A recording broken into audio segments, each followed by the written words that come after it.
Welcome to Chillin' 101. We hope this video helps. You're starting on the actual edit now, don't linger. Open Photos and pick the image, then duplicate it so you keep the original. This prevents accidental loss. Once done, tap Edit and locate the Retouch or Remove Object tool in the toolbar. That's the only way inside Photos to remove things cleanly.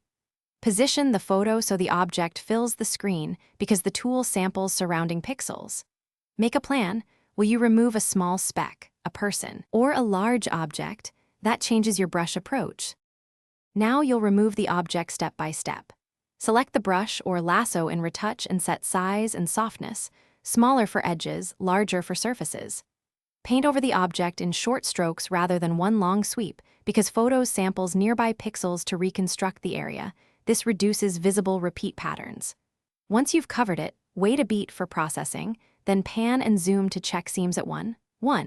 If you see texture or lighting mismatch, undo the last strokes and reapply with a slightly different brush size or angle. Finish by comparing your edit to the original, tap Compare or use Undo/Redo to review changes. This helps ensure you didn't oversmooth or clone repeating patterns. If you notice artifacts, make multiple small passes, reposition the brush, or adjust feathering to blend lighting more naturally. Sometimes shifting strokes by a few pixels fixes repeating texture. Once satisfied, tap Done to save to the duplicate. If anything goes wrong, revert to the original duplicate and try a different brush approach. Keeping that backup is why you do.